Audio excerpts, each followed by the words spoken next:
स्वागत है आपका माई जीएस वर्ल्ड पर। बिहार लोक सेवा आयोग द्वारा काफ़ी ही अच्छी वैकेंसी निकल कर आई है 373 सीटों पर पंचायती राज विभाग के द्वारा। तो चलिए फ्रेंड्स देखते हैं वैकेंसी के डिटेल्स के बारे में।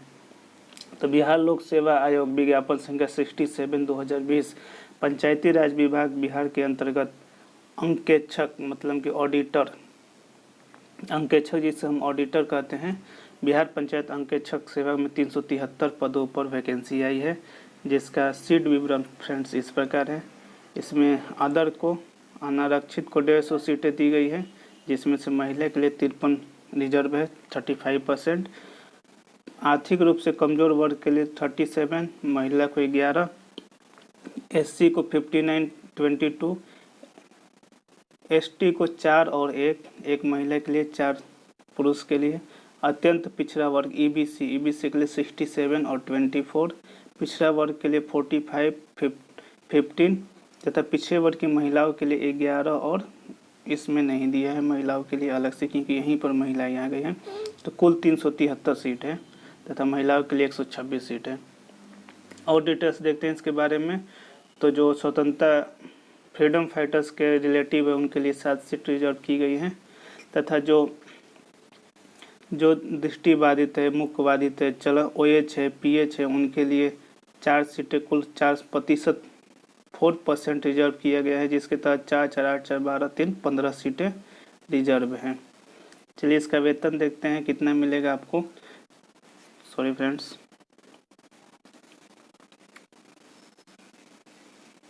तो चलिए वेतन देखते हैं इसका। तो वेतन होगा 5200 से लेकर 20,200 तथा 2800 का ग्रेड पे होगा फ्रेंड्स इसका। शैक्षणिक योग्यता इसको आपको वाणिज्य, अर्थशास्त्र, सांख्यिकी और गणित इनमें से किसी एक विषय में ग्रेजुएट होना अनिवार्य है।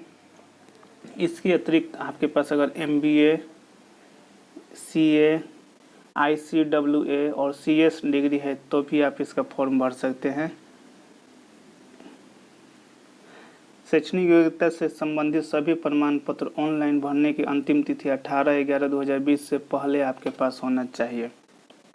उम्र सीमा देखें तो उम्र सीमा 1/8/2020 को न्यूनतम 21 साल और अधिकतम अनारक्षित के लिए 37 साल, OBC के लिए 3 साल जुड़ जाएगा फ्रेंड्स तो 40 साल और SC/ST के लिए 5 साल जुड़ जाता है तो 42 वर्ष। इसके अलावा और महत्वपूर्ण इसमें क्या दिया हुआ है तो उसे हम देखते हैं। बिहार सरकार के सरकारी सेवक को आयु सीमा में छूट का दावा करने की स्थिति में सक्षम प्राधिकार द्वारा निर्गत प्रमाण पत्र जमा करना होगा, जिससे यह स्पष्ट रूप से अंकित होना चाहिए कि अभ्यर्थी बिहार सरकार में निरंतर 3 वर्ष की सेवा पूर्ण कर चुके हैं। वह व्यक्ति जो बिहार सरकार में 3 साल की सेवा पूर्ण कर चुके हैं वे इस फॉर्म को भरते हैं तो उनको कुछ छूट अलग से दिया जाएगा। और इसमें फ्रेंड्स कुछ महत्वपूर्ण देखते हैं क्या दिया हुआ है। हाँ, तो आइए इसका चयन प्रक्रिया देखते हैं। चयन प्रक्रिया इसका थोड़ा BPSC पैटर्न पर आधारित है पूरी तरह से, जिस तरह से BPSC एग्जाम लेती है DSP, SDM राजस्व अधिकारी के लिए, उसी प्रकार से ये भी है।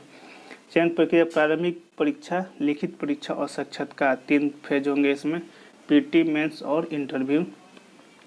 प्रारंभिक परीक्षा सामान्य अध्ययन विषय की होगी, जिसके सभी प्रश्न वस्तुनिष्ठ होंगे तथा बहुविकल्पी होंगे, मतलब ऑप्शन वाले होंगे। 2 घंटे की परीक्षा होगी और 150 अंक होंगे। जिस तरह से BPSC का PT होता है फ्रेंड्स, ठीक उसी तरह इसका भी PT होने वाला है। प्रारंभिक परीक्षा में सफल अभ्यर्थी को लिखित परीक्षा हेतु आमंत्रित किया जाएगा। जो व्यक्ति PT में पास होते हैं उनको मेंस के लिए बुलाया जाएगा। मेंस कितनी होगी तो मेंस 3 विषयों की होगी, जिसमें से 2 अनिवार्य विषय वो आपको करना ही करना है, जिसमें से समान हिंदी 100 अंक का, समान अध्ययन के 2 पत्र होंगे, प्रत्येक पत्र 300 अंकों के होंगे। इसके अतिरिक्त एक आपको ऑप्शनल विषय दिया जाएगा, जिसमें से किसी एक का चयन करना है, वो भी 300 अंकों का होगा। ऑप्शनल विषय कौन कौन सा है चलिए देखते हैं। तो अनिवार्य विषय हो जाएगा आपका सामान्य हिंदी, समान अध्ययन प्रथम पत्र और समान अध्ययन द्वितीय पत्र।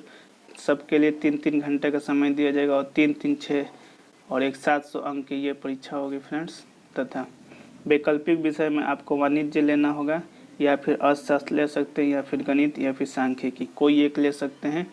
3 घंटे का ये भी होगा, 300 अंक का ये भी होगा।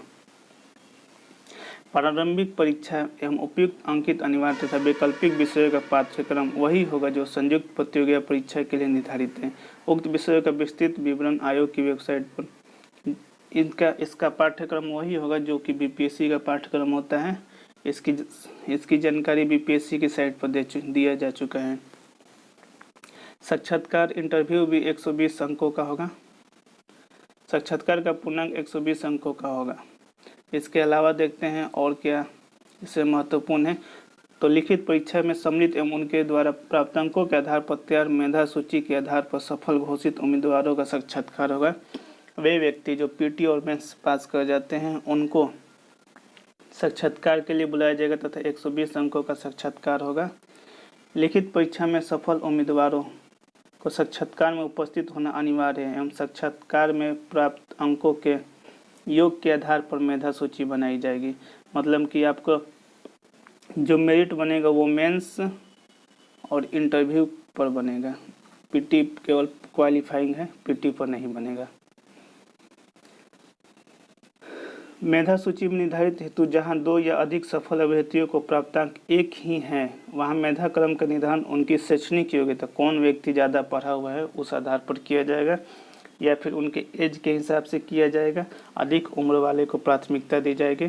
ऐसा और भी एग्जाम में होता है कि अधिक उम्र वालों को प्राथमिकता दी जाती है। चलिए अगला देखते हैं क्या दिया है महत्वपूर्ण। ऑनलाइन आवेदन के क्रम में अभ्यर्थियों से कतिपय सूचना सिर्फ डाटाबेस संधारित करने हेतु ली जाती है। अगर उक्त सूचना से संबंधित किसी प्रकार की छूट विज्ञापन में अंकित नहीं है तो उसका दावा ना तो मान्य होगा और ना ही उसका आपको लाभ दिया जाएगा। आरक्षण फ्रेंड्स, आरक्षण वही है जो कि सबको मिलता है। बिहार का स्थायी निवासी को आरक्षण मिलेगा। स्थायी निवासी होना अनिवार्य है। अगर आप बिहार के बाहर के हैं तो आपको जनरल में भरना पड़ेगा।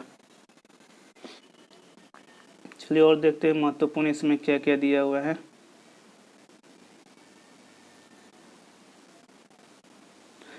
अगर आप फ्रीडम फाइटर्स के हैं तो आप उसका सर्टिफिकेट जमा कीजिएगा, आपको अलग से भी छूट दी जाएगी। बात करते हैं इसके और फीस कितना है, इसमें क्या क्या है तो देखते हैं। आइए यहाँ पर, हाँ, तो इसमें आपको 4 फोटो लगेगा जो कि हाल ही में खींचा गया है। इसके साथ ही साक्षात्कार के समय सारे मूल प्रमाण पत्र को वहाँ पर समय मूल में सत्यापन हेतु प्रस्तुत नहीं करने पर उनकी उम्मीदवारी प्रभावित या रद्द होगी तथा आयोग का निर्णय अंतिम मानेगा। आपको साक्षात्कार के समय अपने सारे डॉक्यूमेंट वहाँ पर ले जाना है। नहीं ले जाइएगा तो आपको उम्मीदवारी रद्द भी की जा सकती है।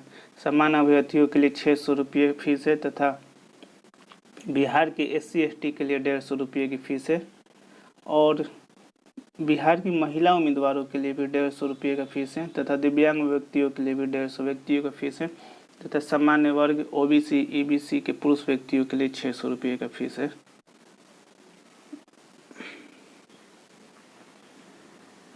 ये फीस आपको लौटाई नहीं जाएगी, मतलब आयोग का हो जाएगा। ऑनलाइन आवेदन भरने की प्रारंभ तिथि है 21/10/2020 तथा अंतिम तिथि है 18/11/2020। और इसमें देखते हैं फ्रेंड्स क्या महत्वपूर्ण दिया हुआ है। महत्वपूर्ण निर्देश देख लेते हैं। अंतिम रूप से भरे गए ऑनलाइन आवेदन को सबमिट करने के बाद अभ्यर्थी उसमें लॉगिन कर डैशबोर्ड पर उपलब्ध डाउनलोड फील्ड एप्लीकेशन सेक्शन में भरा हुआ आवेदन डाउनलोड कर उसकी 2 प्रति निश्चित रूप से प्रिंट करके अपने पास रख लेंगे। और परीक्षा शुल्क भुगतान की बैंक रसीद, अगर आप बैंक से परीक्षा शुल्क देते हैं तो उसका भी रसीद अपने पास रख लेंगे तथा जब आपका सत्यापन होगा तो उस समय इसको मांगा जा सकता है। इसके अलावा आपको बहुत ज़्यादा नहीं दिया है, वही दिया है जो कि सामान्य रूप से होता है। तो फ्रेंड्स काफ़ी अच्छी वैकेंसी है बीपीएससी के द्वारा पंचायती राज विभाग में, आप इसको ज़रूर भरिएगा। धन्यवाद। अगर आप